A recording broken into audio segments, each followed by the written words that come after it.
It was a dark and stormy night when Jess heard the first noises coming from the attic. Curled up on the couch with a blanket and book, she had been enjoying the coziness of reading during a thunderstorm. But the pitter-patter of the rain was interrupted by a loud thump overhead. Jess paused and listened closely. There it was again. A scraping, skittering noise like something being dragged across the attic floorboards. "It's probably just Max up there causing some trouble," Jess muttered to herself. Her tabby cat often found his way to the attic through a small hole in the ceiling and liked to explore. Still, the noises didn't sound quite right to be coming from a tiny cat. Brushing off her unease, Jess tried to return to her book, but the noises persisted. Thump, drag, scratch, scratch, thump. It was unnerving, even for rambunctious Max. Jess called upstairs. "Max, what are you doing up there?" The noises quieted for a moment, then continued again, louder than before. Sighing in frustration, Jess put down her book and headed upstairs. She paused at the bottom of the attic ladder, straining to hear any indication of where Max was. All she heard was a heavy silence. Swallowing her nervousness, Jess climbed into the attic, flashlight in hand. "Max, you bad boy, come here," she called softly.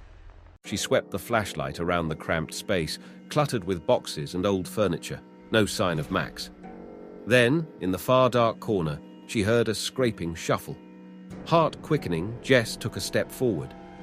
"Max," she said, her voice barely above a whisper. The noise stopped.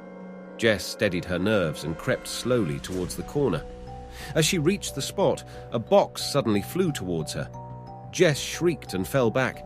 Her flashlight beam landed on two shining eyes peering out from the shadows. Adrenaline surging, Jess scrambled to her feet and fled down the attic stairs, nearly falling in her panic. She slammed the attic door shut and pushed a chair under the handle. Whatever was up there, it was not her cat. For the rest of the night, Jess huddled on the couch, listening. Noises continued to emerge from the attic, getting louder and more violent as the night dragged on. Thuds shook the ceiling, like heavy footsteps stomping around. Furniture scraped across the floor, boxes shifted around, and underlying it all, an eerie scratching on the attic door, like claws desperate to get out. As dawn's light finally crept in, the sounds ceased. An exhausted Jess eventually fell into a fitful sleep on the couch. When she awoke, the house was silent. Had it all been a nightmare? Cautiously, Jess climbed the attic stairs once more, chair still wedged under the handle. She knocked tentatively. "Hello? Is anyone there?" No response. Holding her breath, she nudged the chair away and cracked open the door.